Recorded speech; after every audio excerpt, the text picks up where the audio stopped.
Exato. Aí fica com o João e Álvaro, né, que vão apresentar aí. A gente vai ficar só escutando, vamos desligar os áudios aí para facilitar e os vídeos, né?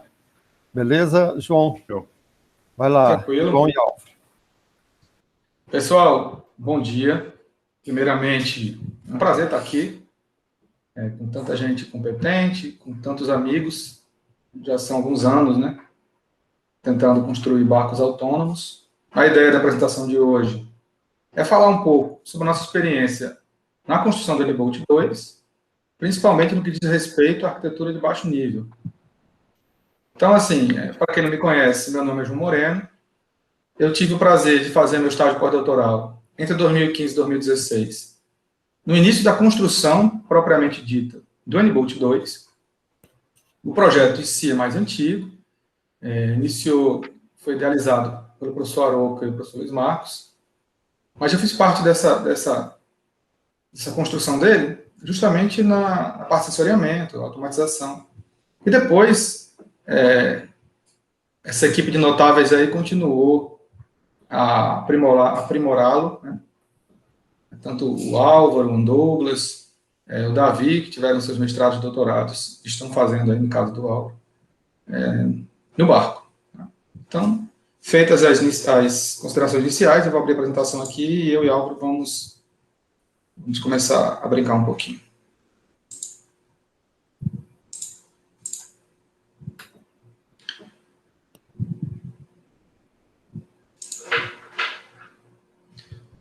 Bom, acredito que todos estejam vendo, né, a apresentação. Álvaro, confirma? Está visualizando legal? Opa, tudo ok. Tá bom. Então, assim, eu começo aqui mencionando os autores como eu e Álvaro, mas, obviamente, eu estou falando da arquitetura de baixo nível, e isso nem é uma verdade absoluta, né? Seria mais para a apresentação de hoje, que todos participaram, é bem colaborativa a construção do N-Boat. Mas, em algum momento, eu e depois, principalmente Álvaro, ficaram mais responsáveis por essa parte. Álvaro, você pode me interromper a qualquer momento, viu, para dar seu show. Fique à vontade. Viu? Bom, isso aqui é um esquema de como o projeto N-Boat foi idealizado, foi submetido nesse formato. Vocês podem ver que estão elencados aqui alguns itens que estariam presentes no barco, desde a vela, passando por células fotovoltaicas, GPS, payloads, banco de baterias, servos de 2 graus de liberdade, computador de bordo, etc. E vocês vão ver que uma coisa é a teoria, né, a idealização, e outra coisa é a prática. Né? Na construção, nós nos deparamos com problemas de todos os tipos, né? Logísticos, muitas vezes financeiros, porque nem tudo que a gente queria comprar era viável, até era no orçamento do projeto, mas poderia inviabilizar uma outra compra futura. Então, a gente teve que ser um pouco mais inteligente, né? Nessa engenharia financeira também. E a própria construção, ela tem vida própria, né? A gente vai construindo o barco, vai se deparando com problemas e vai mudando um pouco os pensamentos iniciais. Acho que faz parte. Então, fiz questão de mostrar esse projeto e como vai ficar, para que vocês que estão nesse momento de construção entendam também que essa adaptação ela é contínua. Inclusive, eu espero que essa próxima versão, aparentemente vai se chamar F-Boat, ela já possa trazer melhorias em cima do N-Boat 2, né? Assim é a ciência, né? A gente vai construindo a partir do que outros já fizeram e trazendo nossas melhorias. Bom, agora falando aqui para a construção do barco, esse barco ele foi projetado pelo Fred, que é um engenheiro naval, e ele foi construído pelo Zeca. Acredito que o F-Boat também está sendo construído pelo Zeca. Um ponto importante aqui da construção é essa bolina, que foi idealizada como uma contramedida para que ele não venha a virar. Então, ela funciona mais ou menos com contrapeso para que o barco se comporte como um João Bobo, né? Então, por mais que ele tente virar, ele acaba retornando à sua posição mais estável. Aqui nós temos, né, já os compartimentos, estanques, que foram idealizados para que, caso haja uma ruptura no casco, a água que porventura venha a entrar fique limitada a um dos 4 compartimentos. Então, assim, a gente faz uma espécie de contenção de danos. Obviamente, para que isso pudesse ser feito, também foram passados canos internos, tanto para a parte elétrica quanto a parte de controle. Uma coisa interessante aí, João, pode falar. Desculpa interromper, foi uma coisa que a gente teve de aprendizado. O Zeca tinha passado apenas um cano desse aí, de fiação. Então, foi até um gargalo para a gente, essa falta de espaço, de cabeamento, e aí foi uma coisa que já foi até evoluída no projeto. O projeto já está com 2 canos aí, até acho que é polegada maior, então eles conseguem passar mais cabos. Acho que até a nova tecnologia que eles vão implementar é digital, né, no analógico, que foi a primeira versão do Unibolt, mas, enfim, já aperfeiçoando aí, dando um exemplo dessa questão aí, dos projetos que estão melhorando com o passar do tempo. Pois é, eu justamente ia falar isso, Álvaro, que esse projeto é uma coisa que já podia ser melhorada, né? Tem 2 problemas aí, né? O próprio diâmetro do cano, ele não poderia ser maior. Eu vi quanto o Álvaro sofreu para passar a fiação aqui por dentro. A gente usou muito cabo RJ45, né? E realmente ficou um pouco ruim. E outra que não é ideal passar alimentação e controle no mesmo cabo, né? Pode dar interferência magnética aí. Mas, enfim, pelo que eu fiquei sabendo, isso já foi corrigido no F-Bolt. Que bom. Aqui já mostrando já o final da construção dele. E nessas 2 imagens já se pode ver os atuadores, que a gente vai falar mais para frente. Então vamos lá, não tem muito o que falar aqui, né? Finalzinho da sua construção, e aí o barco construído. E esse esquema que Álvaro elaborou, ele pode agora falar um pouco sobre ele, como funcionaria internamente a divisão dos componentes. Exato. Então, até mesmo parafraseando aqui aquele primeiro projeto, né, que a gente tem elaborado, naquele momento ele não tinha essa visão de ter compartimento de tanques, foi até uma coisa que a gente trouxe dos submarinos, tá?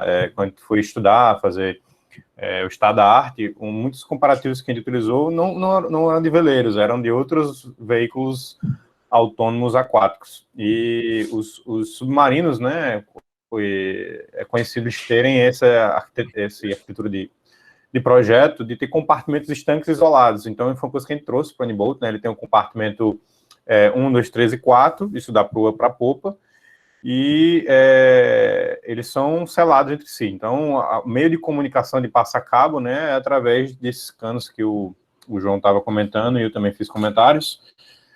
Inicialmente, essa comunicação entre os compartimentos era analógica, né? Apesar de usar cabos RJ45, a gente já tinha essa visão de transformar isso em digital, né? De ter um roteamento mesmo, com um roteador domiciliar mesmo entre essas placas que estão distribuídas no compartimento. Mas, no primeiro momento, a gente utilizou esses cabos RJ45 para mandar sinais analógicos, tá? Tem uma placa de recepção em cada um dessas caixas de estanques, e essa placa, ela plugava no RJ45 lá, e sair como se fosse uma pinagem, digamos assim, de um Arduino, tá? Para facilitar a gente plugar, por exemplo, o sensor do leme, ou alguma coisa que a gente fosse embarcar ali no compartimento 4, por exemplo. Mas, como eu já disse, né, a ideia futura é ter isso um roteamento interno. Então, esse EJ45 que está no anúncio analógico hoje, no futuro breve, a gente vai ter esse roteamento aí, e em vez de eu ter essa placa adaptadora nos compartimentos, ter um Raspberry ou um microcontrolador similar, né? Que possa estar tendo essa comunicação via socket, via uma infranet dentro do barco, tá? Intranet. E, enfim, o compartimento 3 aí, que é o compartimento mais com a eletrônica do barco, né? Essa caixa mais este bordo do barco, né? No caso, a parte de baixo da figura. Tem a caixa dos eletrônicos, onde tem uma placa-mãe, que une os microcontroladores do leme, da vela, tá? Que a gente vai falar um pouco mais à frente, que a gente teve que construir esses atuadores, então teve que ter esses microcontroladores dedicados para cada um desses atuadores, e um microcontrolador geral, que era um Arduino Mega. Para unir tudo isso, antes era tudo via fiação mesmo, jump, e aí a gente viu que não ia ter muito confiança nesse sistema de jumpers, né? Porque o barco balança muito, então a gente decidiu fazer uma placa-mãe para unir isso tudo. Então, essa caixa estanque aí, hoje ela tem essa placa-mãe que une tudo, mas futuramente vai ter um controlador que consiga estar fazendo isso de forma mais elegante, digamos assim, né? Até mesmo como os outros pesquisadores estão elaborando aí, pensando em elaborar, utilizar um sistema de tempo real para gerir esse barco, tá? E na caixa estanque de bom-bordo do barco, a parte superior aí dessa figura, dessa ilustração, temos uma caixa estanque com a parte de potência do barco, né? Tem um controlador de carga, já esperando justamente um painel solar ser instalado, hoje não tem, né? Mas em breve terá. Temos uma caixa de fusíveis, né? Para fazer a distribuição entre a energia do barco e os compartimentos, e um disjuntor geral, né? Justamente trazendo mais segurança na parte eletrônica do barco. E o segundo compartimento, temos duas baterias, né, duas baterias para manter o centro de gravidade, elas estão bem próximo aí da bolina, né, justamente no meio do barco, justamente para manter o centro de gravidade do barco. Foi justamente uma coisa que a gente solicitou lá para o Fred, que foi engenheiro naval, que projetou isso, e aí ele estipulou esse lugar aí que eu achei bem interessante para ter essas baterias. Hoje elas são baterias náuticas, tá, em vez de ser essas baterias comuns de carro que são líquido, ela trabalha com gel, justamente porque o barco balança muito e não tem vazamento de ácido de bateria, mas também a possibilidade de ser evoluído isso aí para baterias de litio, que então são mais potentes e mais leves do que as baterias náuticas de chumbo. Por fim, o compartimento mais à frente é da proa, aí, né, com o compartimento 1, que é o compartimento que a gente estipulou como um compartimento de ter rádios embarcados, porventura vai ter algum pesquisador que quer colocar algum equipamento, por exemplo, para medir a qualidade da água, que é um trabalho que o One Douglas participa do nosso projeto, ou, enfim, coleta de alguma informação, isso vai estar embarcado nesse compartimento aí. Na época, a gente tinha estipulado para ser a parte de visão do barco, né, um Kinect, mas ao longo mesmo da própria construção do N-Bolt, a gente já viu que tinha câmeras mais potentes como a ZED, que a gente planeja atualmente instalar hoje no barco, né? Bem, de forma geral, o barco, em termos de projeto, é isso, tá? João, se quiser, eu vou passar o próximo slide aí. Tranquilo, obrigado. Acho que foi bem completa essa explanação. Agora vamos dar evidência a alguns itens desse esquema, principalmente os sensores e atuadores, tá? Bom, esse aqui já é o N-Bolt 2 quando foi levado para o laboratório, ele ficou no laboratório sendo montado, né, e sendo feito testes de hardware e software em loop, mais ou menos por um ano. Deixa eu fazer só um comentário aqui, João. Claro. Uma das coisas que quiser que está construindo é o berço, não é o berço do barco, é a carreta, que a gente chama carreta de encalhe também, no mundo naval. A carreta é muito ruim de trabalhar, porque ela eleva muito a altura do barco. Então, você ficar ali com a coluna, meia hora de trabalho, já está não aguentando mais. Então, foi até uma ideia que partiu do João e do Justo, que estão aqui presentes, que foram idealizadores, construtores aí do berço, que tem, você está vendo uma estrutura de madeira com uns, como é que chama isso aí, João? Macarrão de natação. Macarrão de natação, isso. Para justamente ser um berço mais baixo, que a gente conseguisse trabalhar no barco, assim, né, acessar os compartimentos e não ser tão ruim o acesso, tá? Então, uma coisa importante aí é ser construída também, para facilitar a ergonomia. Verdade, fez toda a diferença, viu?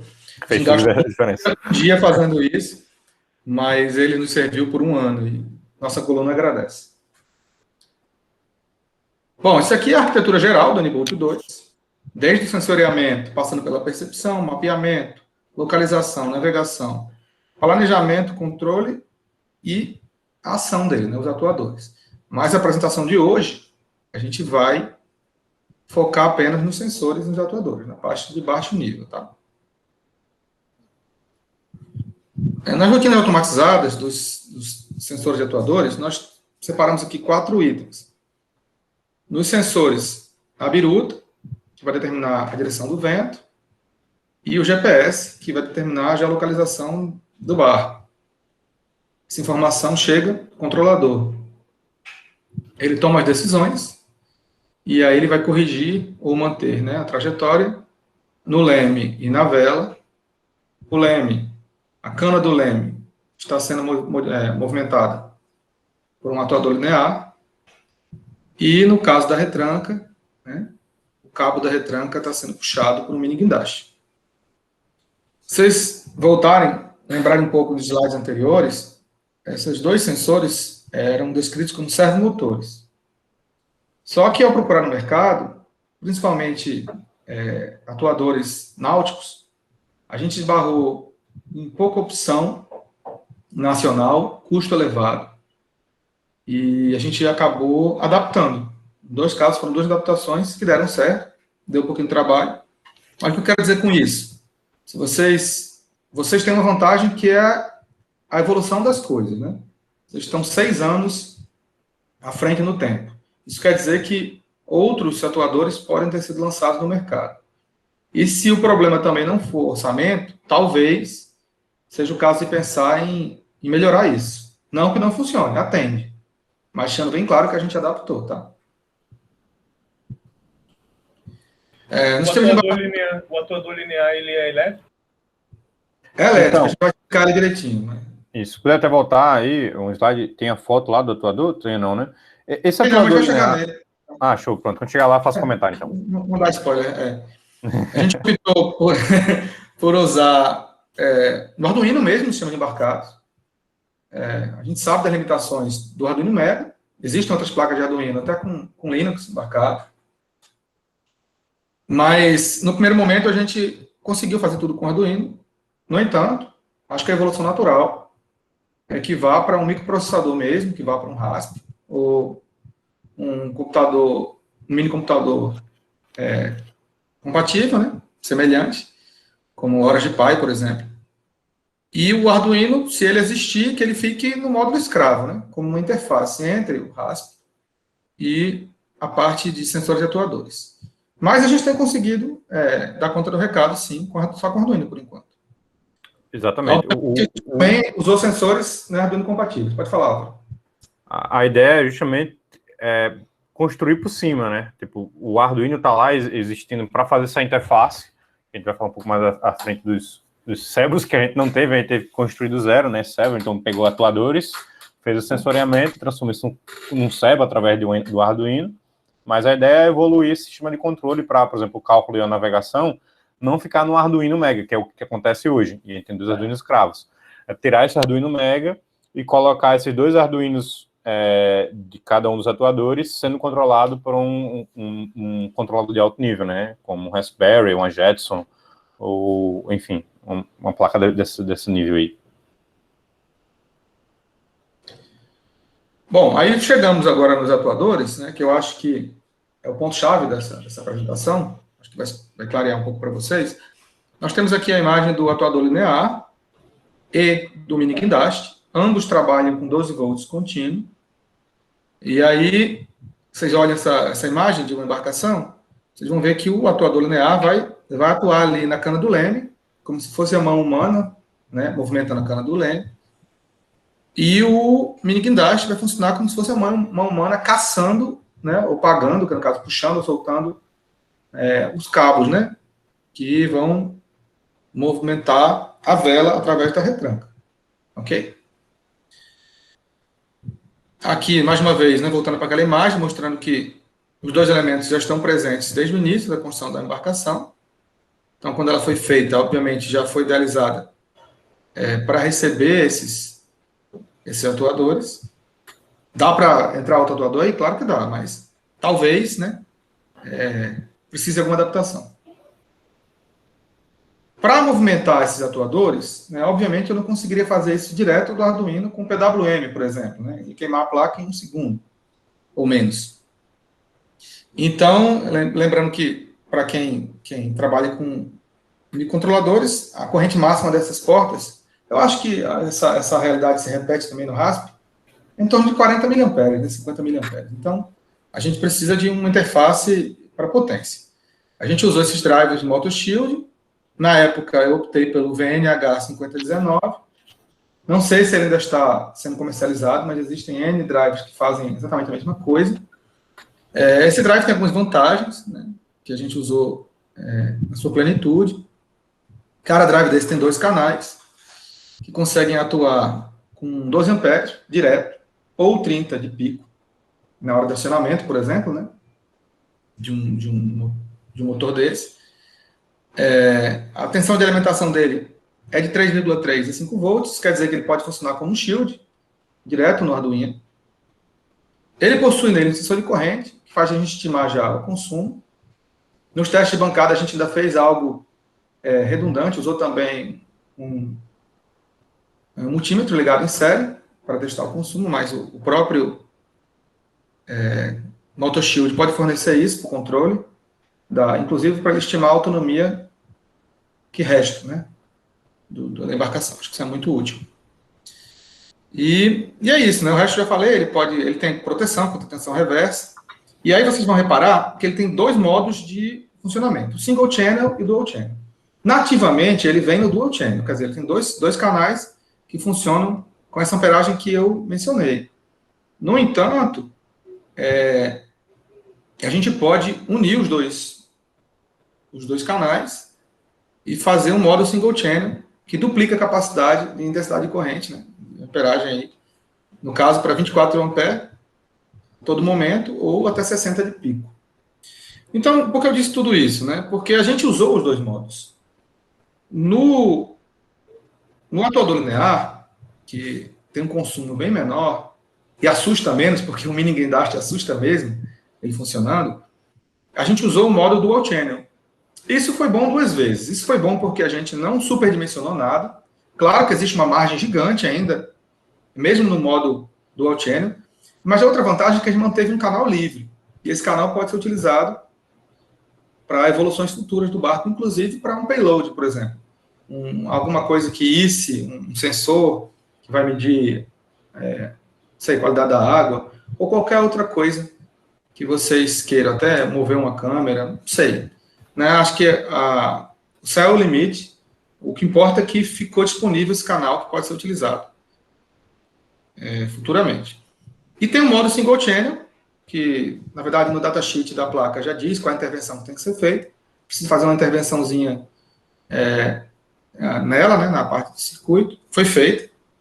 E, no final das contas, tem as 2 placas aí. Uma que ficou no modo dual channel para o atuador linear do Leme, e a outra que ficou no modo single channel para o mini guindaste. Porque, como vocês vão ver, aqui está evidenciando a intervenção cirúrgica que foi feita nela, bem simples, certo? Faz em alguns minutos. Claro que toda essa parte tem que ter o devido cuidado, a gente já queimou algumas placas, né? Mas foi posterior a esse momento, mas já foram queimadas, porque é estática, né? Às vezes a gente acaba encostando um pino no outro, você já sabe o que acontece. Então, é simples, mas sugiro fazer com bastante cuidado. Aqui, posteriormente eu vou explicar isso aqui, tá? O porquê dessa decisão do dual channel para um atuador e do single channel para outro. Aqui nós temos os sensores. Vocês podem ver que os sensores que a gente utilizou também são sensores comerciais. Alguns Arduino compatíveis, outros a gente são mais generalistas, a gente adaptou. Temos aí um GPS, temos a bússola, temos a biruta, anemômetro, um sensor de cor, um fim de curso. Esse fim de curso especificamente, fim de curso aqui no cantinho, né? E no meio a gente tem uma espécie de encoder. Inicialmente a gente pensou nele, mas depois a gente substituiu ele por um potenciômetro. E aí eu vou explicar como é que esses sensores foram utilizados no projeto. Aqui, já mostrando as aplicações de sensores, vocês vão ver 2 aplicações. À esquerda, um sensor que eu nem mostrei na figura anterior, que é um sensor de nível magnético. Ele é bem simples, quando a água é uma boia, né? Quando a água chega no nível dele, essa boia flutua e ele consegue entender que o líquido chegou naquele nível. A gente testou essa caixa, ela funciona perfeitamente. Óbvio que se ela for colocada em funcionamento, a gente precisa garantir que o controle dela esteja no nível superior, que no caso aí o Arduino está no mesmo nível, né? Mas nosso teste, a água estava interna nessa caixa, então tudo bem. Mas se a gente for adaptá-la no barco, a gente pode colocar essa caixa dentro do barco, basta que ela esteja vazada.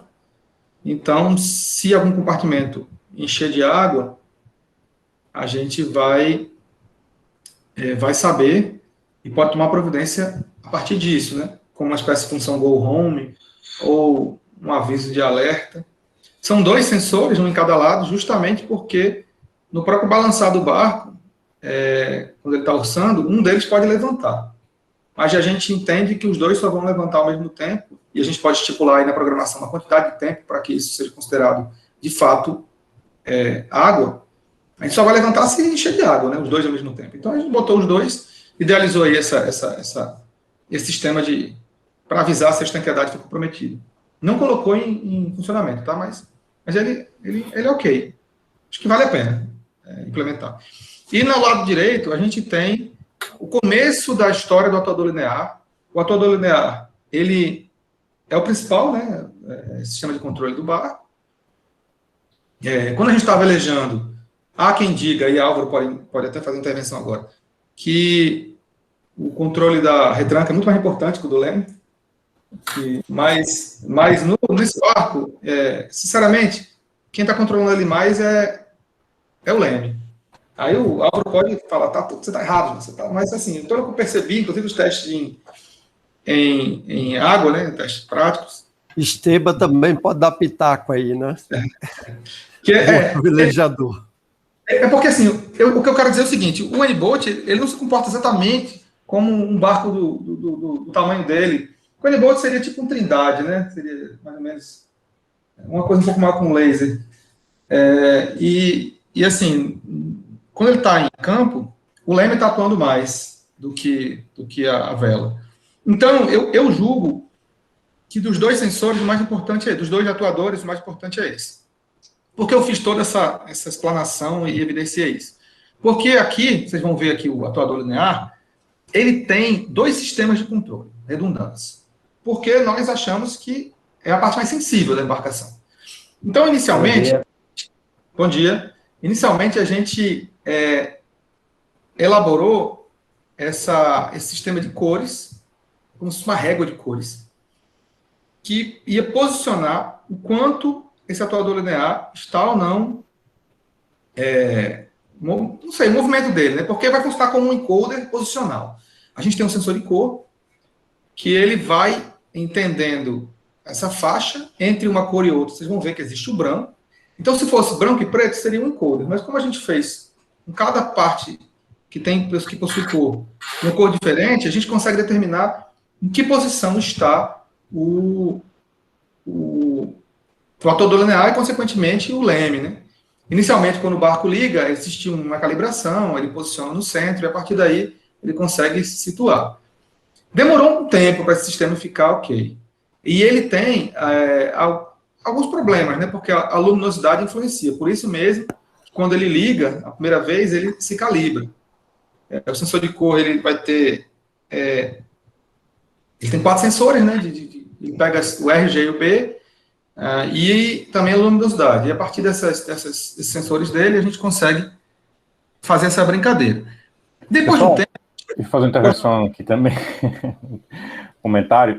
Nossa maior preocupação aqui foi procurar, primeiramente, uma redundância, né? Como o João está falando, tem 2 sensores aí, ele vai explicar mais à frente o segundo, mas a nossa principal preocupação é que procurar sensores absolutos, que a gente chama. São sensores que você desligando a placa, desligando o barco, por exemplo, ele não se perde. Se fosse simplesmente um encoder com preto e branco, preto e branco, preto e branco, ou, sei lá, não tivesse potenciômetro, que ele vai falar um pouco mais à frente, que é o que mede o eixo do leme, se o barco, porventura, precisasse reiniciar, ele perderia a orientação dele, né? Eu teria que ter 2 outros sensores de fim de curso, que é o que, por exemplo, na impressora 3D acontece, né? Quando ela desliga, ela vai até o máximo, vai até o mínimo, e aí ele se recalibrou. No barco, a gente teve que fazer esses sensores absolutos. Por isso que a ideia da cor. Porque se porventura ele desligar, ele não precisa ir para o máximo e depois para o mínimo, porque fazer isso no meio do barco tá velejando, isso ia ser um inferno. O barco ia ficar doido, né, durante um tempo, enquanto estivesse calibrando. Já tendo sensores absolutos, não. Ele ligou, ele já sabe montar. Ele não precisa ter essa rotina de calibragem. Então, é uma coisa importante aí que a gente teve que prestar atenção. João? Se vocês repararem, essa régua ela tem 13 cores, considerando o branco, são, no caso, 6 brancos, né? E 5 cores, mas ela também são 13, na verdade, porque o próprio cinza, que é o que está por baixo das cores, né? Que é a cor da haste, ela é considerada cor também pelo sensor.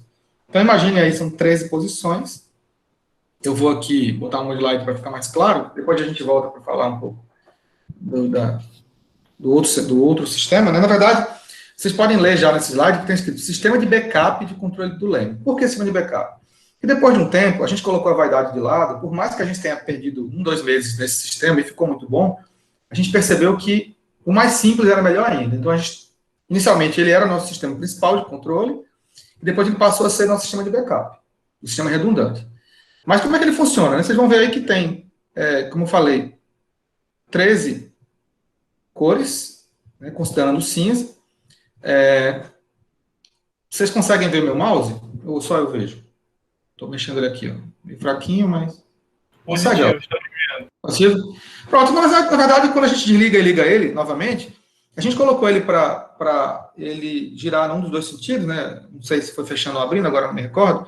E aí ele encontra uma cor. Quando ele encontrar a primeira cor, se for laranja, ele já para ali, porque é o centro. E aí, a partir daí, ele pergunta ao Arduino para onde ele teria que estar.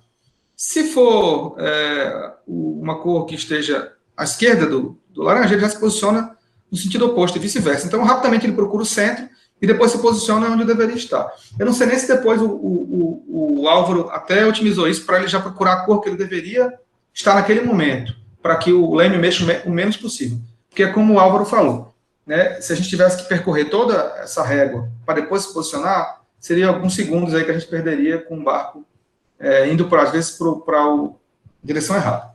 Mas, enfim, esse sistema funciona, mas depois a gente percebeu que o mais simples era melhor.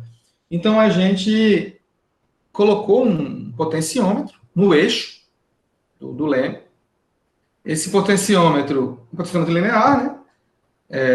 A gente colocou um divisor de tensão nele e botou ele direto na porta analógica do Arduino. Então, de acordo com a posição que ele tivesse, o Arduino ia receber um valor entre 0 e 1023. Depois a gente até usou a função map para remapear esse valor de 0 a 1023 e retornar um valor de 0 a 11, ou 0 a 13, que é mais ou menos o que retornaria o sistema de backup, para ficar uma coisa padronizada. E a vantagem do potenciômetro são sistemas fácil de substituição, barato, simples demais de utilizar, e absoluto, né, como o Álvaro falou. Esse sim, o valor que ele está é o valor que ele vai retornar. Eu desligo o Arduino, eu ligo novamente, o valor se mantém, né? Só uma coisa para acrescentar aqui também, João. Outra vantagem do potenciômetro é que ele tem uma resolução melhor, né, do que o esquema de fita de cores aqui que a gente fez. Porque nas cores a gente tem umas posições fixas aqui que o Leme vai estar, né? Então ali depois do preto, por exemplo, teria, vamos supor que o preto seja o meio. Aí teria, sei lá, o laranja, que seria mais uns 15 graus para um lado, o verde e depois o vermelho, mais 30, 45. E aí o Leme só pode estar nessas posições, se a gente usasse... Como eu já falei, né? O sensor de cor, ele daria no máximo 13 posições, a resolução dele seria 13 posições. Enquanto o sistema são 1024, né? Quer dizer, é verdade. Para o controle, fica muito mais legal você ter esse... movimento mais suave aqui do Leme, né, com o potenciômetro. Pois aprendeu com isso, né? Menos é mal. Opa, Alex. Deixa eu perguntar aqui, pergunta de leigo, mas é mais uma curiosidade. Aproveitando essa foto aí, esses equipamentos aí, eles estão soltos, ou vocês criaram algum mecanismo para eles ficarem presos no fundo desse compartimento aí? E a outra dúvida entrou água aí em algum momento? A Álvaro vai responder, eu vou voltar para aquele slide, tá, Álvaro? Eu acho que é uma foto antes, foto depois. Veja isso, qual é a foto. Esse aí. Aqui, pronto, tá vendo aí, Alex? Porque essa primeira foto que até mantém-se aí, lado esquerdo, foi uma época de prototipagem, né? Tinha um barco e tal, a gente estava descobrindo como é que ia fazer. Essa foto à direita também não é nem a foto final, essa também é uma foto de, como posso dizer, de mise en place, de como ia ficar. Mas acontece, todos esses microcontroladores que estão aí, que é o Mega e o Arduino de controle do servo do leme, eles não ficam aí. Eles ficam no compartimento 3, dentro de uma caixa estanque que está dentro do barco, que já é estanque também. Então, por exemplo, esses sensores aí, o de cor e o potenciômetro, eles entram num cabo RJ45, esse cabo vermelho aí, ele entra nessa caixa, ele se conecta naquela plaquinha verde que está dentro daquela caixa ali, vocês conseguem ver uns plugs azuis com uma chapinha verde, ali é uma placa. Aí ele pluga no RJ45 e vai lá para o compartimento 3. Então, além do barco ser estanque, ele tem essa tampa aí vedada, que vedou muito bem, porque quando a gente foi fazer o teste, a gente foi fazer um teste semi-autônomo, digamos assim. Foi janeiro, fevereiro, quando foi, João? Eu esqueci a data de 2020. Foi um pouco antes da pandemia. Foi um pouco antes da pandemia. Janeiro e fevereiro.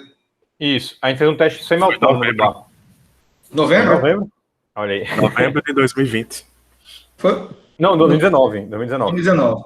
Ah, beleza. Pronto, aí tinha poeira dentro do barco. Poeira, diz assim, porque ele já tinha uma certa idade, tinha uma poeirinha, né? De serviços que a gente fazia, e aí, depois que a gente fez o teste, o barco navegou e tal, navegou acho que bem umas meia hora, 1 hora, não tem uma gota, tipo, a sujeira estava lá, do jeito que a gente deixou ela. Então, se provou 2 vezes, né? Primeiro, não entrou água essa primeira vedação, né? Que é a escotilha dele, e se entrasse, ainda teria que entrar nessa caixa estanque, que ela fica elevada. Legal, obrigado. Nada.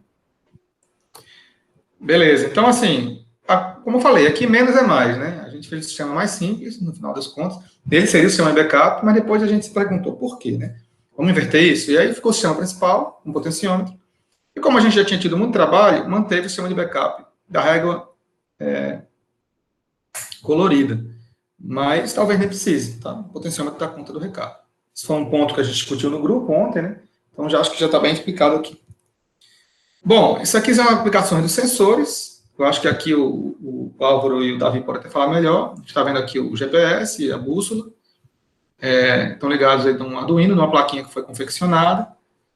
E essas são as informações que o barco vai ter para poder, justamente, né, se referenciar e baseado na posição que ele está, ele, em direção do vento, ele tomar as providências aí em relação ao leme e à vela. Bem, essa primeira placa aí que vocês estão vendo, se vocês repararem bem, ele está até conectada no veleiro, aqueles modelos de 1 metro, sabe? Um automodelo que a gente brinca. Brinca mesmo, assim, de rádio controle de radinho e tudo mais. Foi o primeiro N-Bolt, isso daí. E essa daí, eu acho que foi uma das primeiras placas que a gente fez, tá? Essa aqui tem um Arduino Mega embaixo, e em cima ela tem uma placa que a gente confeccionou lá no laboratório, que os servos, por exemplo, o servo da vela, o servo do leme, eles se conectam aí, tá? Uma coisa que a gente usa até hoje, que é um chaveamento analógico. Por quê? O barco grande, ele é controlado primariamente, né, por esses microcontroladores e, porventura, no futuro, né, uma placa que tem um sistema operacional. Mas, todavia, isso aí pode travar, né? São softwares. Um Arduino trava, um Jetson trava, enfim, um MacBook trava.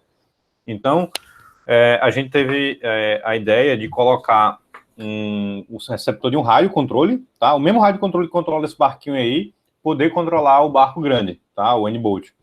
E esse chaveamento é feito através de um multiplexador, tá? 100% analógico. Um dos canais que vem do receptor desse rádio controla o MUX. Esse MUX ele tem o canal 1 e o canal 2. O canal 1 é o default dele, ele é até aterrado, tá? Para sempre ficar no canal 1 primeiro. E que é o que manda os sinais através da Raspberry ou Arduino que tiver no comando, no momento do barco. Mas se porventura eu quiser ter um controle manual do barco, eu chaveio lá no meu rádio controle e ele entra como comando manual, tá? Essa foi uma foto só para ilustrar isso, para me lembrar de falar, mas a princípio a gente reutilizou essa mesma ideia no N-Bolt grande, tá? De ter esse controle manual. Aqui à direita aqui é uma ilustração daquele... esse é um mini macho que tem na proa do barco, né? Ele está aí equipado com a biruta e o anemômetro, tá? É uma posição, assim, até ser estudado, se vale a pena ou não colocar aí, porque quando o vento está vindo de popada, que é vindo de trás, né? Ou vindo de aleta, que é tipo quase de trás, assim, na diagonal, vindo de trás, pela popa, a vela pode criar uma zona de baixa pressão e criar um vórtice na frente do barco. E aí acontece, a biruta vira praticamente um anemômetro, ela fica girando, é até bem engraçado esse comportamento dela. E aí o recomendado é colocar a biruta o mais alto possível, né?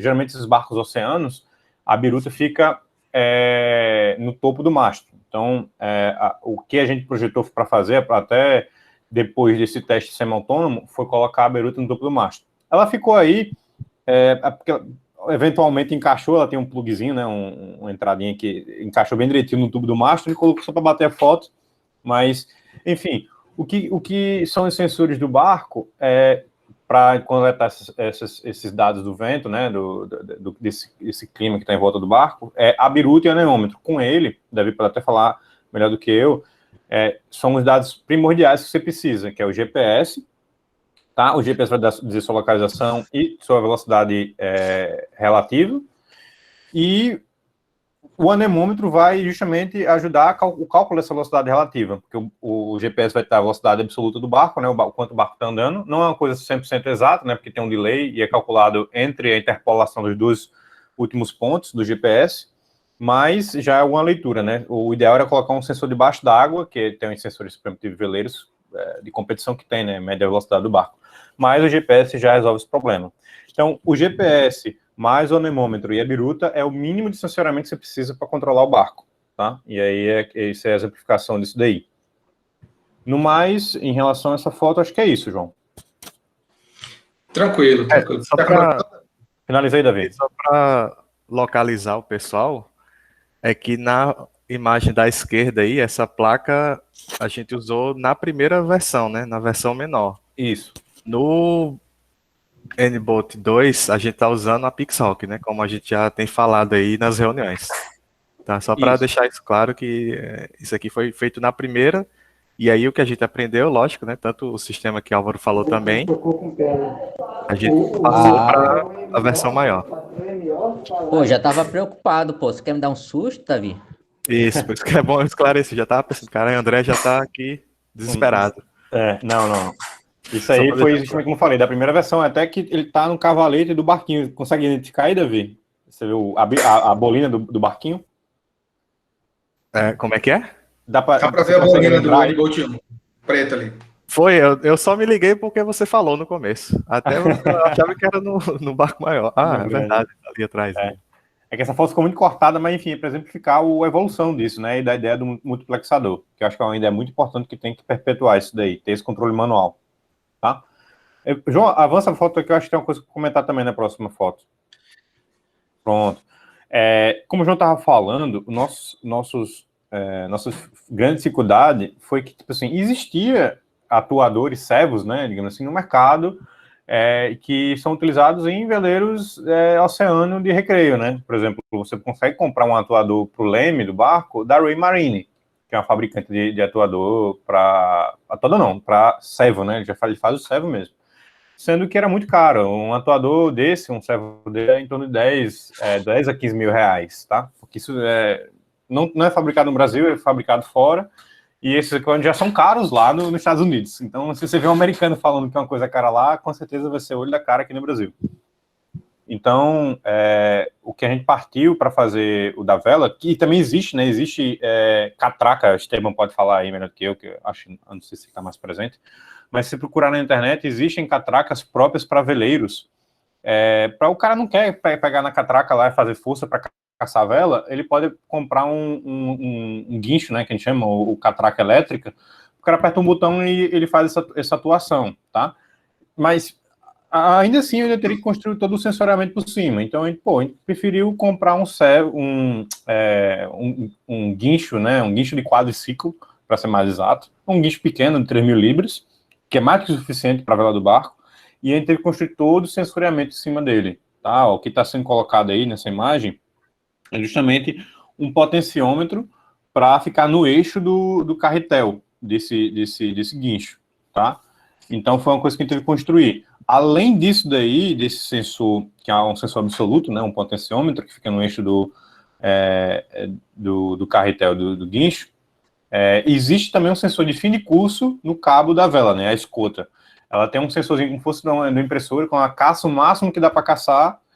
Ela ainda tem uma folga de 2 dedos, mas porventura ele caçar esses 2 dedos aí, ou seja, o sensor absoluto do potenciômetro endoidou, quebrou, ele encosta nesse sensor de fim de curso, que na verdade ele atua num relé, e esse relé desliga o barco. Por quê? Porque esse guincho aí é muito potente. Se não tivesse Senão ele podia implodir o barco. Exatamente. Inclusive já aconteceu, por sorte, ele tem uma roldanazinha dentro do barco, na lateral do barco, não sei se tem alguma foto para contextualizar isso, mas enfim, a gente já até comentou com o André esse caso. Tem uma roldana na interna do barco, e aí não sei o que aconteceu, o sensor de potenciômetro perdeu a leitura, e ele caçou mais do que devia, e por sorte tinha uma fragilidade nesse encaixe da roldana com a lateral do barco, internamente, né? E aí isso aí quebrou, e o que deu tempo suficiente para desligar o barco, né? Porque ele continuaria caçando a escota e ia quebrar tudo, ele ia puxar até, enfim, implodir o barco, é a melhor palavra. Então decidiu construir, além do sensor de absoluto aí, né, no eixo do carretel, tem um sensor de fim de curso, beleza? Até para também, para os curiosos, vocês devem imaginar que esse carretel vai precisar dar várias voltas para, por exemplo, caçar 1 metro, 2 metros de escota, que é o cabo da vela, tá? Então, foi feita uma redução impressa em 3D, tá? Nesse plug aí, nessa cabeça de plástico, que é parte do próprio guincho, foi acoplado uma engrenagem, e essa engrenagem teve o número de dentes calculados, o suficiente para eu conseguir caçar, por exemplo, 2,5 metros de escota, e não dar uma volta completa no potenciômetro. Ou seja, uma relação aí, sei lá, de 1:10. O Anderson, que está aí, que é engenheiro mecânico, né, pode falar melhor que eu, mas a ideia é essa, tá? De poder girar várias vezes o carretel e o potenciômetro não chegou ao fim ainda. Bem, em relação à atuação da vela, o sensor da vela, sensor não, né? O servo da vela é isso. Beleza? Na verdade, é o que Álvaro falou ali, acho que ele já contemplou tudo, mas se vocês repararem bem nessa foto, ela tem 2 erros, né? Primeiro, que essa foto foi tirada quando a gente terminou o leme, falou, pronto, agora vamos para a escuta. Aí bateu essa foto, devido à pandemia, né, eu não consegui bater uma foto mais atualizada agora. Atual, né? Mas ela ainda nem era um potenciômetro. Se a Álvaro olhar bem, ela é aquele nosso encoderzinho. Aí depois a gente substituiu pelo potenciômetro. Verdade. E a gente também teve que fazer essa peça, né? Essa redução, que ela servia, né, justamente para fazer uma relação que o sensor ia precisar, senão a gente o tanto que esse guincho gira é ínfimo em relação, né, à percepção do sensor. E também para encaixá-lo, né? Essa pecinha que a gente fez já encaixava também o potenciômetro dentro. É bem bacana. Depois eu vou tirar uma foto para mostrar para vocês. Se vocês forem usar o guincho, vocês vão precisar também desse acoplamento, né? E aqui a placa, né, que vocês estavam falando, aí sim, a placa. Eu posso só fazer mais um comentário ali do... Pode, você é mesmo pai que a gente da criatura aí. Porque, como tá gravando aí, né, então já deixa mais um problema aí que a gente encontrou durante a construção. Já sei o que é. Já sei o que é. Nosso, isso, exatamente. Do outro, né? Exatamente. Porque aqui como é que tá funcionando... Não, mas tem como resolver isso. Com o André, a gente foi vendo, né? Cada coisinha dessa aqui são vários problemas que a gente encontrou e teve que resolver. E que às vezes não foi documentado, né? Mas lembrando aqui, a gente encontra o problema. Sim, a questão é que aqui, como é que está funcionando? Esse guincho roda aqui, né, nesse eixo, e aí ele vai puxando um cabo de aço. Só que o que pode acontecer? O cabo de aço, na hora que ele está enrolando aqui, ele não fica da mesma forma sempre, né? Tem vezes que ele fica alinhado aqui, né, o cabo bem certinho, e tem vezes que ele começa, como o Álvaro falou, a enrolar em cima do outro, assim, então fica um bolo de cabo. Isso gera como se o diâmetro do carretel aumentasse com o passar do tempo, né? Isso gera um problema de controle, porque às vezes você puxa uma certa quantidade, e aí a vela está na posição, e às vezes você puxa a mesma quantidade e a vela fica em outra posição. Melhor a gente medir linearmente, né, o cabo ali na saída. Isso. Tem uma... Isso vai dar um problema aí na hora do controle, né? Então, é uma questão a mais a se resolver. E isso foi uma das coisas que motivou também o sistema de segurança da vela, que eu acho que já falou um pouco, mas Álvaro vai mostrar mais para frente, né? Era isso. Beleza. Muito bom. E aqui a placa, né, foi idealizada por Álvaro, acho que vou deixar ele falar, mas basicamente a função dela é integrar, né, todos os sistemas eletrônicos do barco, dá para ver. Oi? Deixa eu, não sei se complementar, mas eu lembro que na época a gente tocou nisso também. O problema é o seguinte, se você soltar, desenrolar o carretel e a vela não puxar o cabo em cima também, o que vai acontecer? Ele vai ficar soltando, mas o cabo pode ficar aí dentro do... Isso também vai gerar um problema, né? Então, assim, tem que ser solto na hora certa que tiver o vento batendo na vela para poder puxar em cima também, né? Entendeu? Tensão do cabo, é isso que eu queria, se você puder comentar isso. Não, isso é verdade. Isso é uma coisa a vela vai ficar planejando. Exato. É até uma coisa que a gente não consigo pensar. Eu pensei na época botar uma liga, alguma coisa assim para ficar forçando sempre a vela abrir, que mesmo que, exemplo, o barco estivesse no vácuo, a retranca estivesse puxando sempre as cotas de dentro do carretel. Mas, assim, não foi uma coisa que a gente conseguiu praticar ainda, tipo, resolver isso. Realmente, se ocorrer esse caso, que eu acho que não é um caso comum, mas pode ocorrer, de não ter nenhum vento, né? Porque se tiver vento, a vela fica planejando, ela vai ficar batendo assim, se tiver vento. E aí isso puxa a escuta eventualmente. Mas se não tiver vento e porventura o carretel desenrolar, né, a escuta, ela pode sim vir a alinhar. Não é certeza, mas pode vir. E a gente não conseguiu resolver esse problema. Pelo menos eu não. Tá, beleza, só para deixar registrado aqui esse caso que pode ocorrer também. Valeu. Pode ocorrer. Não sei se João ou Davi, vocês pensaram alguma coisa para isso aí ou alguma solução? Eu não pensei, não. Tem que ter algum sensor que meça a tensão do cabo, né, na retranca, né? No final da retranca. Seria ali. Essa situação que aí avisa, ó, puxa e caça mais aí, porque... Tem uma solução para isso, não sei se vocês sabem.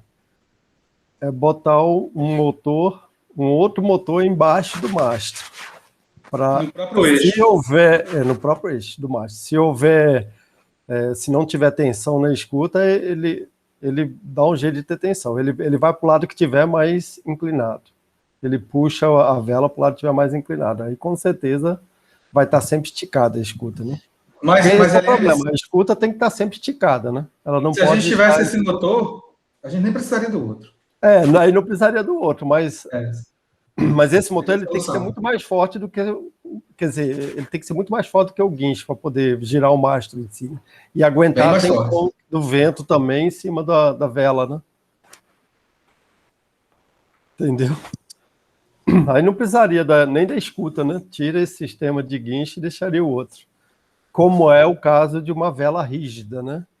Isso, eu pensei logo em vela rígida. Quando você começou a falar, eu falei, a vela rígida, ela resolve esse problema todo aí. Mas vamos lá, vamos em frente. Só para deixar registrado isso, beleza, valeu. Tá bom, então agora a gente chega nessa placa que particularmente eu acho a menina dos olhos aqui do N-Bolt. Ela integra, né, toda a parte de sensoriamento, atuadores, comunicação. Vocês podem olhar nessa placa que a gente já vê a saída para um RFID, que a gente utiliza idealizou para se comunicar com a base em terra. Não foi feito ainda, mas tem essa possibilidade. Algumas saídas para carro J45 na internet. 2 sockets aí para os drives de motor.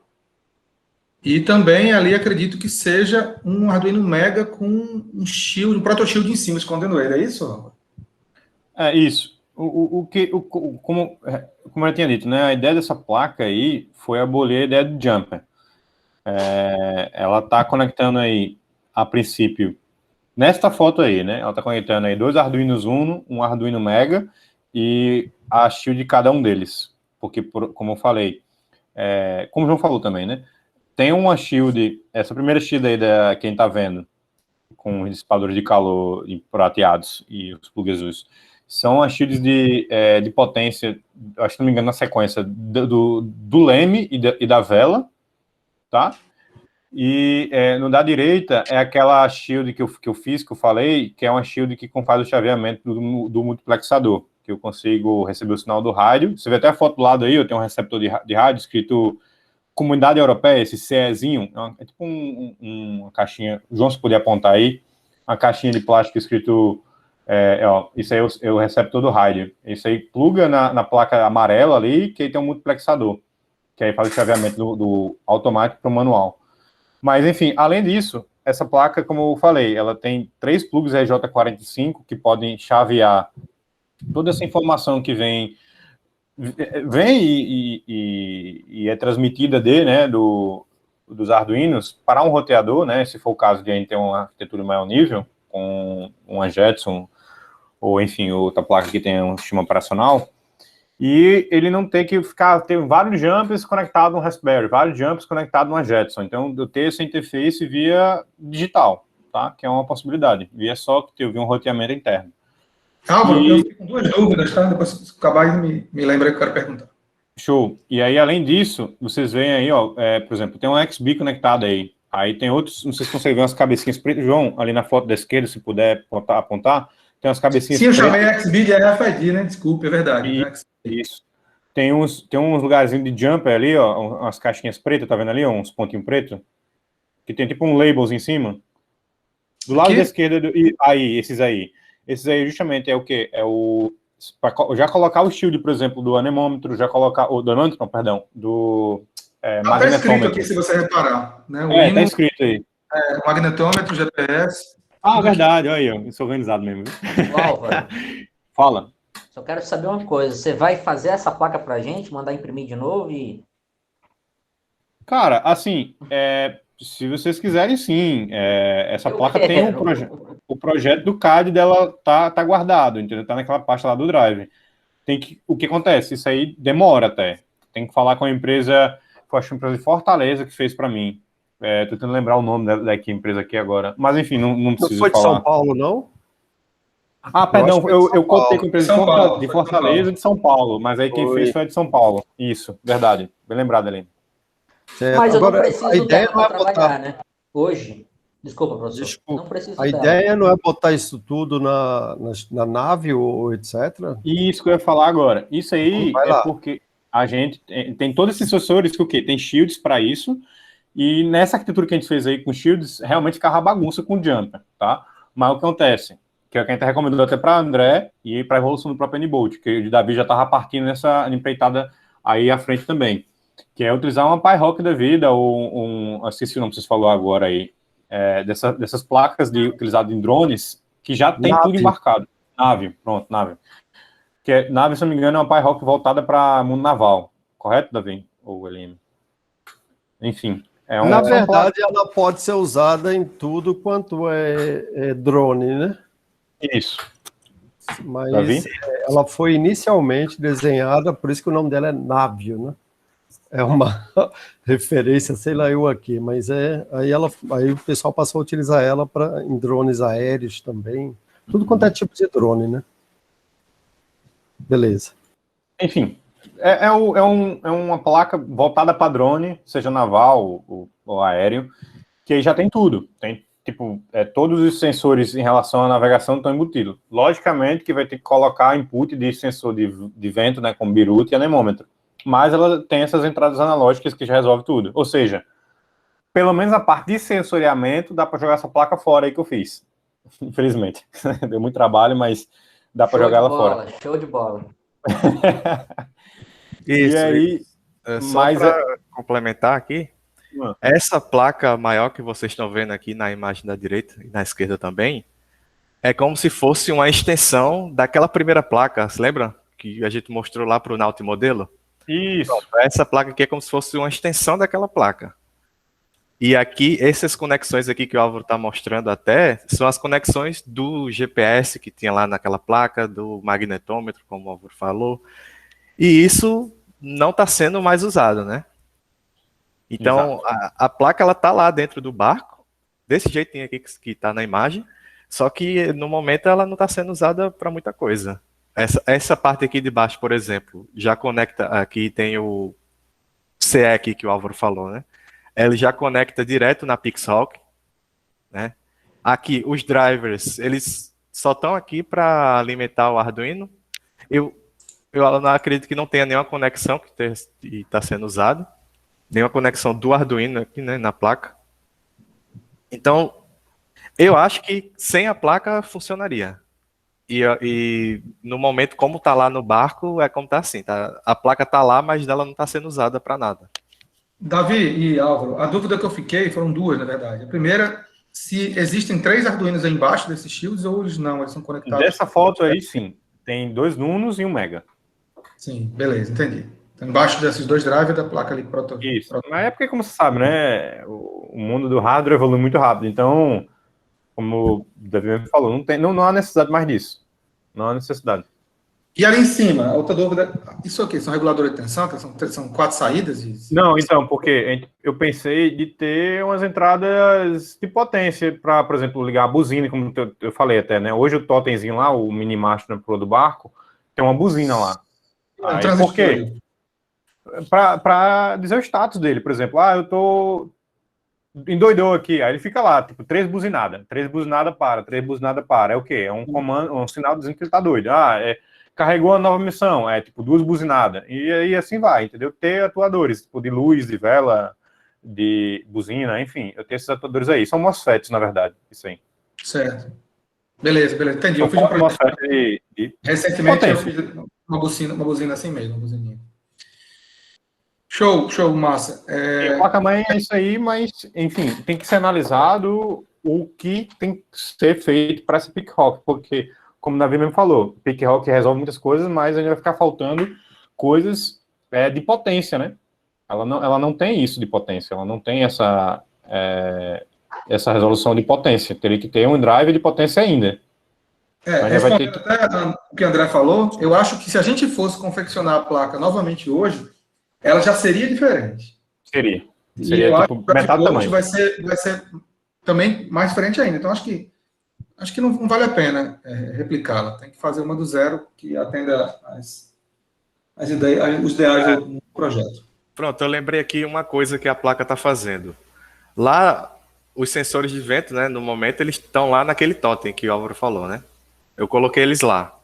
Aí, como é que faz para o sinal dos sensores que está lá na frente do barco chegar até a Pixhawk, que vai estar nesse compartimento aqui?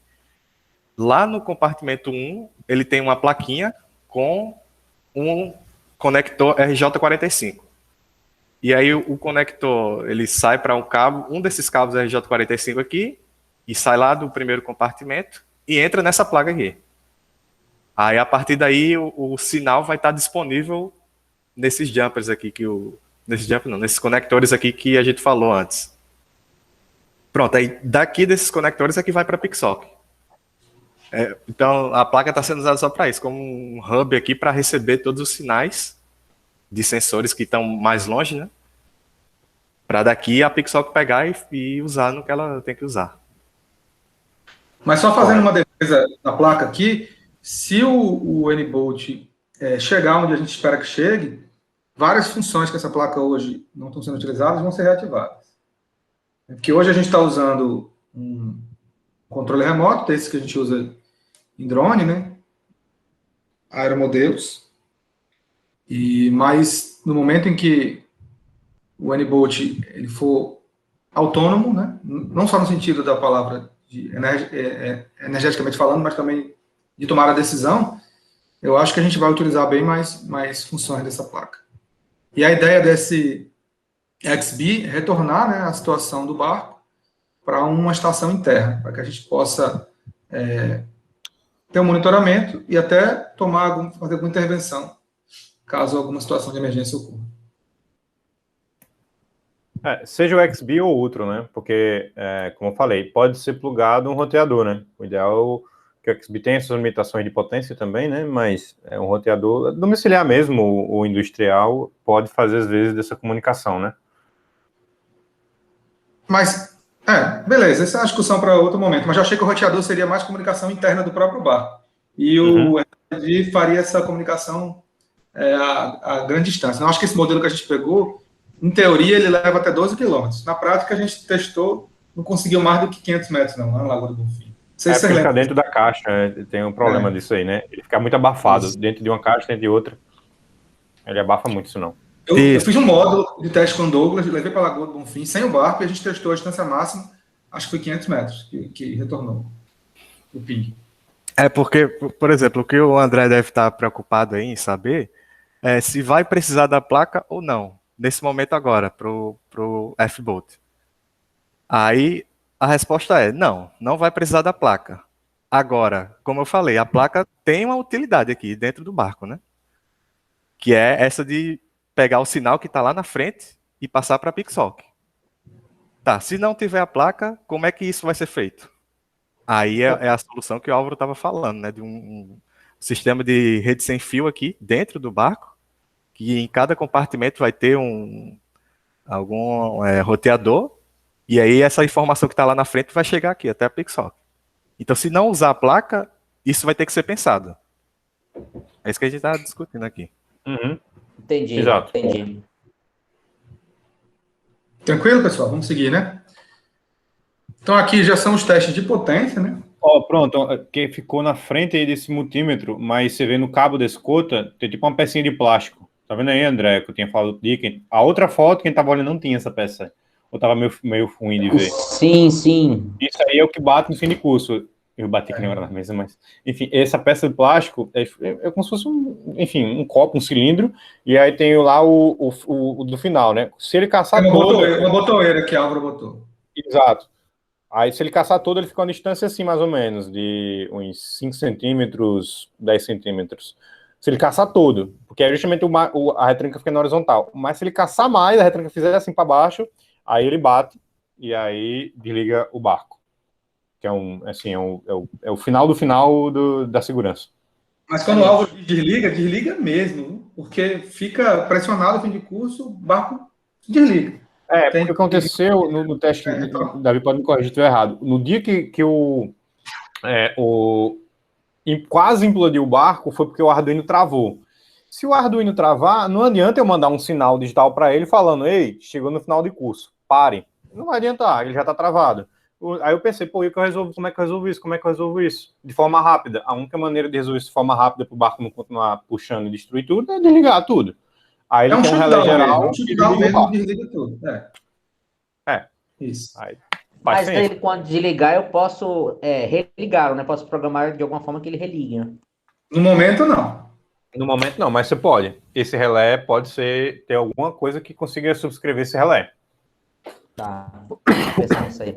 Tipo um relé auxiliar, não sei, que entra na rotina, que manda esse sinal para fazer isso. Eu não investi muito tempo nisso, porque eu pensei, isso aí foi um sistema de backup da segurança, entendeu?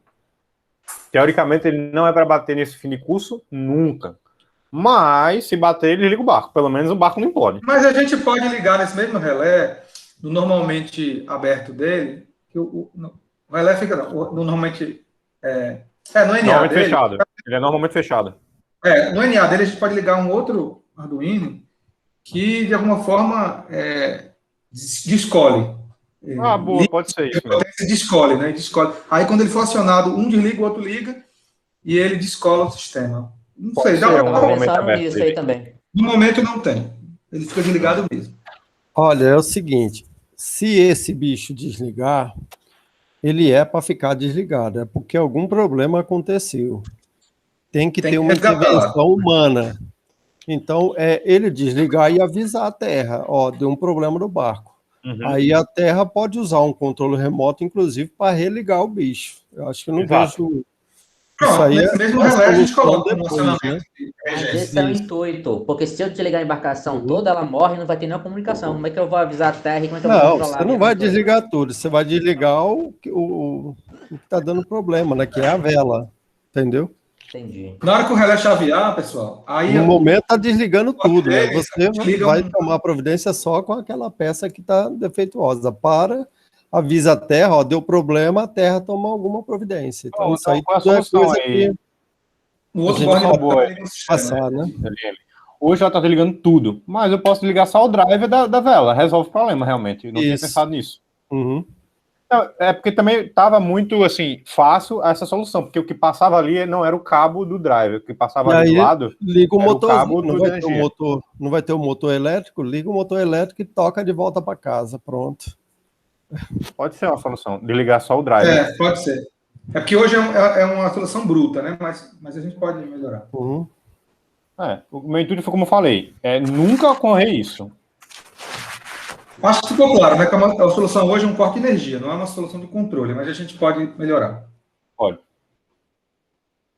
Tá bom. Aí, com relação à potência, né? A gente estimou aqui, vocês estão vendo aqui que existem 2 multímetros, eles estão ligados em série com os atuadores. E aí, Álvaro fez também um sistema de carga ali com os seus músculos, simulando a carga que vai estar submetido o sistema, e a gente chegou a essa conclusão, né? A tensão de funcionamento dos 2 de 12 volts, a corrente consumida foi de 4,2 ampere no guincho elétrico e 2,5 no atuador linear, e a corrente de pico, eu falei tensão, a corrente consumida em um foi 4,2 e 2,5, e a corrente de pico no guincho elétrico foi 7 ampere e 4 no atuador linear. Então, vocês veem que o consumo do atuador linear é menor. Por isso mesmo que a gente colocou ele no sistema dual channel. Lembrando que o dual channel ele aguenta 12 ampere, e aí está usando 2,5, e o pico dele, 30 ampere, está usando 4. Então, assim, está bem superdimensionado. E no guincho elétrico, a gente poderia até usar o mesmo, no canal que sobrou, a gente poderia colocar. Mas por uma questão de precaução, a gente colocou em outro drive, até porque esses drives queimam também, né? A gente colocar em 2 separados eu acho vantajoso, e deixou ele no modo single channel. Então, assim, o single channel ele aguenta 24 amperes de corrente, está usando 7, está usando 4,2. E picos de 60, né? E aí o pico é de 7. Então, está bem superdimensionado, eu acho que isso não é o problema, certo? Com relação ao consumo, a gente Isso é bom. Vale lembrar, né? Tipo assim, o guincho da vela e o atuador linear do leme não fica atuando o tempo todo. Não é que nem um rover, que para poder andar, ele tem que ligar o motor. Ele regula, e se teoricamente o vento não mudar, e o barco também, porventura, não mudar a posição, ele fica lá 1 hora, se quiser. Entendeu? Então, essa potência aí é até uma coisa engraçada de calcular, porque vai depender do ambiente, o consumo. Pois é, então veja que uma situação em que os atuadores estão atuando a todo momento e que definitivamente não é verdade num veleiro, né? Um veleiro não é um drone, né? E nem um overcraft, né? Ele vai atuar quando for para corrigir a sua direção. Quem faz a proporção dele é o vento. Então, se ele atuasse a todo momento, o consumo dele, arredondando aí o do guincho a 5 ampere e o atuador linear a 3, seria de 8 amperes. Vamos botar o resto, não está tudo com 10 amperes. Então, a gente tem uma bateria, que eu acho que até aqui no próximo slide mostra ela, que ela tem uma capacidade de 105 ampere-hora. Então, assim, seria razoável pensar que uma bateria dessa daria conta de 10 horas de funcionamento ininterrupto desses atuadores. Ininterrupto, perfeito. Ininterrupto. São 2, então seriam 20 horas. Mas eu acho bem razoável pensar em 48 horas, sem precisar de recarga. Bem razoável. Eu já estou majorando para cima tudo. Mas, se quiserem ser seguros, eu garanto a vocês que 24 horas esse barco funciona, todo o sistema dele, sem menor medo de perder a parte energética. Então, assim, a gente fez essa estimativa de consumo de tudo, né, presente na época, né, da concepção o barco ainda não tinha ido para a água. Acho que hoje em dia isso podia ser revisto, mas eu acho que não ia mudar tanto assim a questão da potência consumida.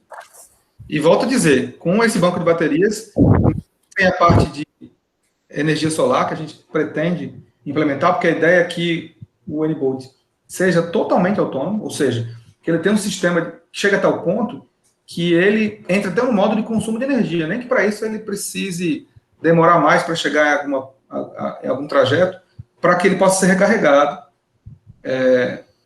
pela parte solar. Então, assim, hoje ele aguenta facilmente 24 horas, eu acho que são 48, mas no futuro ele poderia ser totalmente autônomo, sim. Não vejo isso como um devaneio, não. Acho que o F-Bolt podia partir dessa premissa também. Legal, João, só para ressaltar aí o trabalho de vocês com relação a isso aí que foi feito. Eu acho que isso aí é super importante para quem for pensar, já é um start, né? Para quem for pensar nessa parte energética, né? Acho que é o pessoal de Rafael não, porque não. E agora, quem é que estava lá com isso? Não lembro. Tem tanta gente no grupo que agora eu não lembro mais, mas já é um começo bom. Aqui no Rio é o Daniel, né? Daniel, isso. Valeu pela lembrança. O Daniel já tem aí algo para começar a trabalhar. E assim, acho que é só confirmar, mas a princípio é isso aí mesmo. Não deverá mudar muito, então só para ressaltar aí o trabalho que foi feito pelo João Álvaro, Davi, a galerinha na época lá, né? Isso foi super importante. Isso aí tem que ser feito. É a primeira coisa que vocês vão ter que fazer lá no Rio, confirmar se isso aí é verdade mesmo, a princípio vai bater, né? E acho que de repente vai ter alguma coisa acrescentada aí, né? Ou corrigida, né? Que aí tem algumas coisas que estão estimadas. A câmara estéreo, por exemplo, a gente, se bem que foi feito também, né? Em separado, mas foi feito, né? E a parte de comunicação, que dependendo do tipo de comunicação, pode ser que mude um pouquinho, né? E ainda tem 12 amperes aí, né? 12 watts, aliás, sobrando para payload, né? Que é super importante.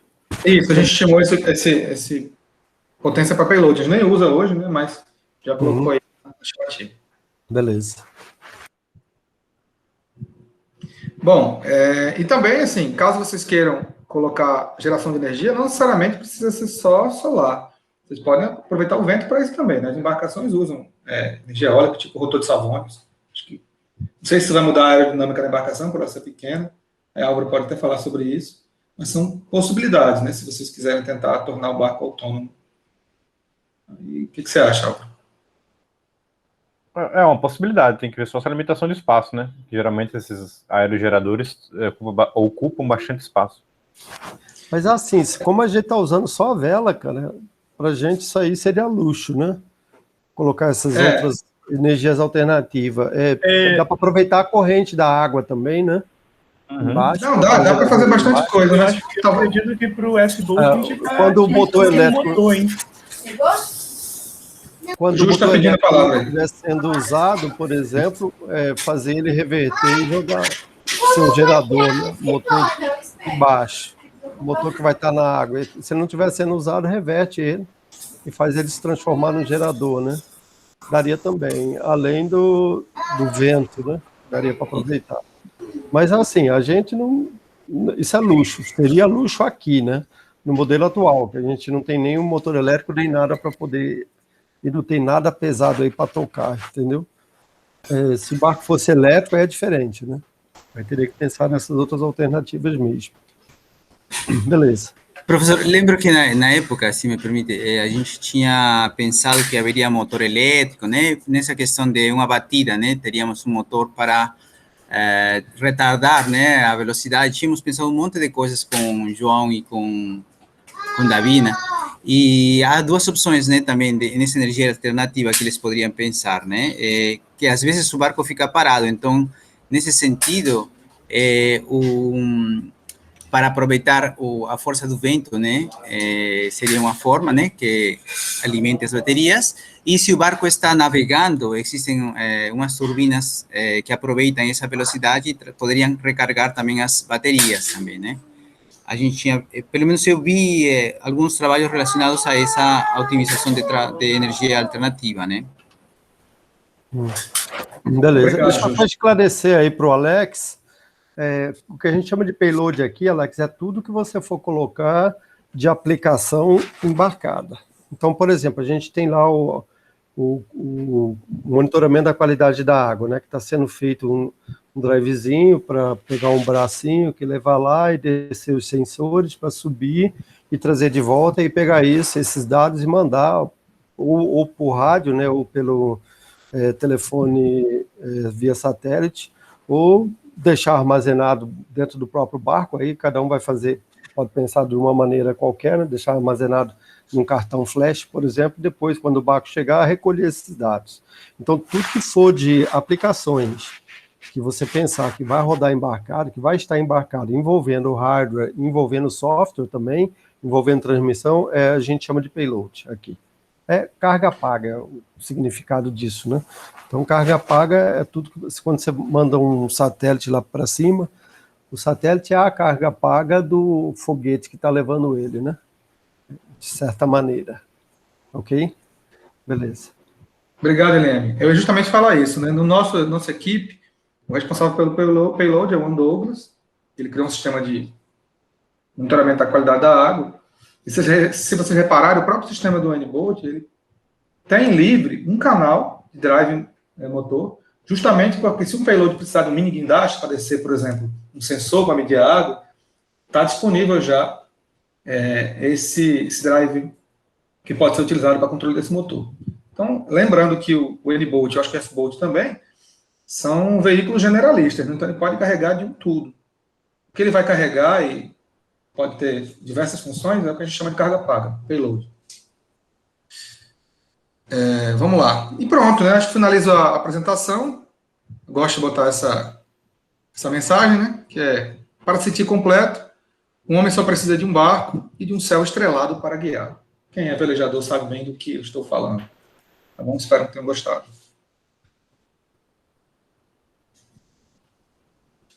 Dúvidas?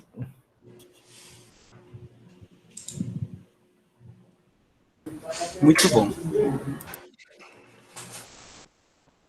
Parabéns. Alguma dúvida? Sem dúvidas, por enquanto. Eu ia perguntar, mas vocês falaram sobre o sensor de cores. É porque quando eu estava testando, a luminância dava muita interferência, dependendo de onde eu estava batendo ou não. Concordo, Juliana. Aí como é que a gente resolveu isso? A gente atuou de duas formas. Primeiro, a gente tentou manter o local que ele está captando a cor o mais isolado possível da luminosidade externa. Então, a gente colocou anteparos. Primeiro, ele ficou bem próximo da régua que ele estava emitindo, e anteparos laterais, que a gente confeccionou, para que a luminosidade não interferisse. E segundo, uma das funções do sensor é medir a luminosidade. Ele mede quatro variáveis, né? A componente vermelho, verde e azul, e o componente de luminosidade. E a gente usou esse componente de luminosidade para meio que ele calibrar todo o resto. Então, a primeira coisa que ele fazia é tentar captar a luminosidade do momento que ele está iniciando a medição. Baseado nisso, ele podia ou não fazer correções naqueles valores que a gente já tinha pré-determinado para ele, que seriam as cores vermelho, laranja, roxa, preta e verde. Que eram as cores que ele ia ver na régua. Então, assim, depois de algum tempo, ele se mostrou bem confiável, ele não estava errando mais, não. Lembrando que ele está dentro do compartimento que, por si só, já tem a luminosidade controlada. Então, é porque no meu caso eu estou pegando os dados, né? Então, eu não posso mexer muito no veleiro, porque é um veleiro de escola. Então, eu não tenho como fazer essa proteção. Daí eu desisti desse sensor, então botei só o potenciômetro mesmo. Mas você está usando esse potenciômetro onde, Juliana? Leme. No Leme, né?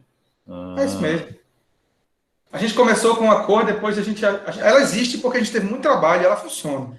Mas hoje o principal é o potenciômetro também, para a gente. Ela é só backup. Valeu.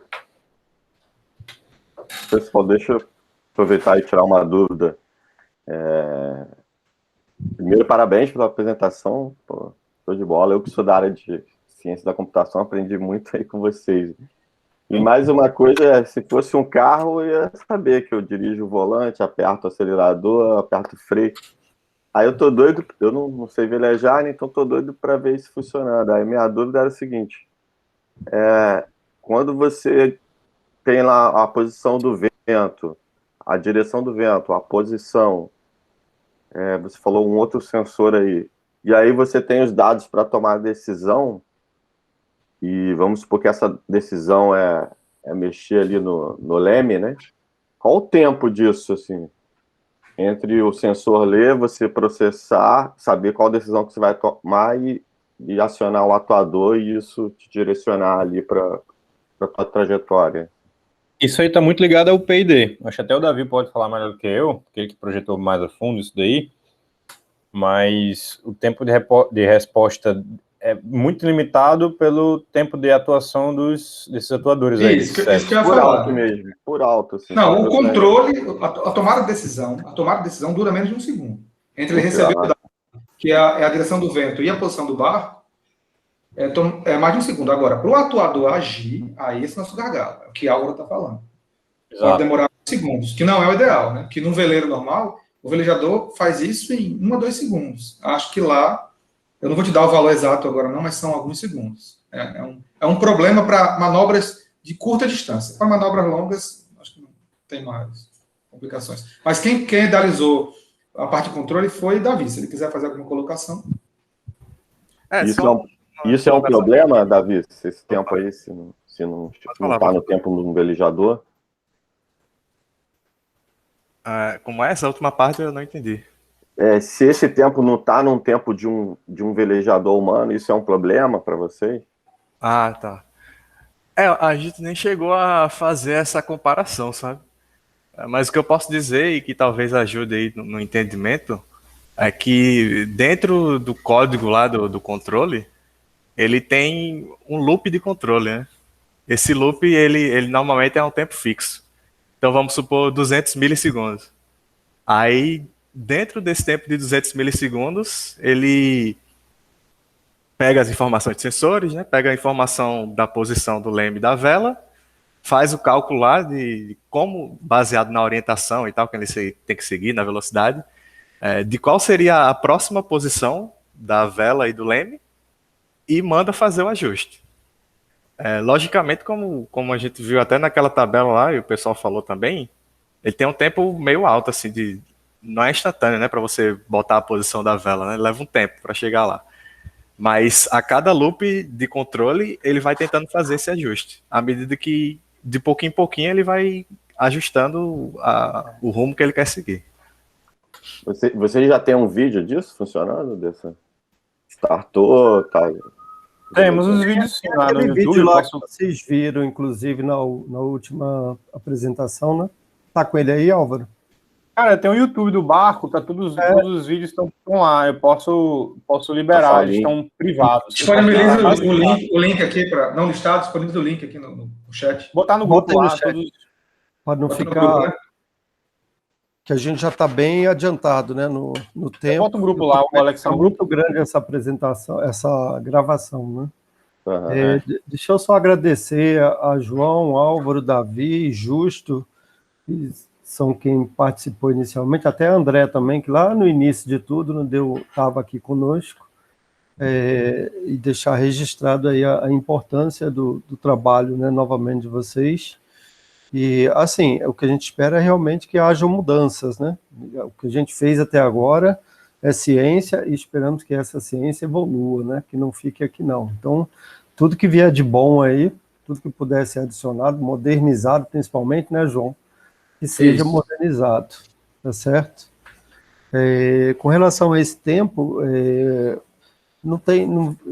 assim, a gente tem todo o tempo do mundo, né? Quando você está num barco, quando você está velejando, a menos que você tenha um navio na tua frente, mas a gente espera que com os sensores que a gente tem, a gente consiga detectar um navio a pelo menos 20 metros de distância, né? Com 20 metros dá para tomar todas, eu acho que 20 metros em uns 10 segundos você consegue tomar a ação desejada e a ação necessária. Mas isso tudo pode ser, lembrando que isso tudo pode ser otimizado, né? Essa parte do controle aí, quando a gente tiver... vai estar rodando no Xavier, que dá para fazer sem paralelismo, né? Na verdade, dá para fazer paralelo, né? Isso. Então, tem bastante coisa que dá para ser otimizado, e quando colocar RT Linux, né, embaixo disso tudo também, que aí você sai do loop de controle, né, que Davi estava falando aí, você pode fazer várias coisas em paralelo, e eu acho que a gente consegue fazer isso funcionar sem se preocupar muito com o tempo. Eu acho que dá para o evento, né? Legal. Entendeu? Professor Luiz Marcos, hoje o sensor de identificação de algum objeto na frente seria as câmeras, né? Vai ter que ser baseado na ZED, e você tem também, em princípio, a gente tem um mapa do ambiente, né? Você vai navegar baseado no mapa, entendeu? Os algoritmos de aprendizado por reforço, por exemplo, que Davi desenvolveu, junto com o Douglas, ele funciona baseado em um mapa. Você vai no mapa lá, calcula o próximo ponto, quer dizer, ele dá o próximo ponto para você, baseado no que tem no mapa e baseado nas condições atuais do vento e da direção do barco, né? Não, sim, tudo bem, mas se tiver alguma coisa nova que colocaram ontem... Isso, então isso aí justamente é detectado a partir, se tiver um barco vindo na tua direção, você tem que detectar isso com a câmera, com a ZED ou com as outras duas câmeras, né? Se tiver um barco vindo na lateral, né? Se tiver um barco vindo lá na frente, tudo isso tudo é coisa que tem que desenvolver ainda, entendeu? Tá faltando, é coisa que alguém aí da área de visão, Alex, né, e galera toda, tem que pegar nisso aí para, de repente, a gente consegue isso com o DRL lá, né, que a gente estava conversando. Deep Reinforcement Learning. Isso é relativamente fácil hoje. Eu fiz um detector de distanciamento social entre pessoas, então foi numa cadeira do doutorado ali, em 2 meses. A gente vai ter a ajuda do Luiz também para essa parte das câmeras, né? Que eu acho que... Aliás, era para ele estar aqui, eu esqueci de falar com ele aqui. Ele está no grupo, né? Não, acho que eu não coloquei Luiz no grupo. Bom, acho que colocou. Coloquei, né? Beleza. Não sei, alguém tem mais alguma pergunta? A gente tem tempo ainda. Não, eu vou assistir tudo e vou ter as perguntas depois. Né? Beleza, mas qualquer coisa entra em contato com a gente. O João também está aí para colaborar, tá certo? E só agradecer aí todos. Interromper a gravação aqui. Tá ótimo, Luiz. Muito obrigado, viu, pessoal? Foi um prazer estar com vocês.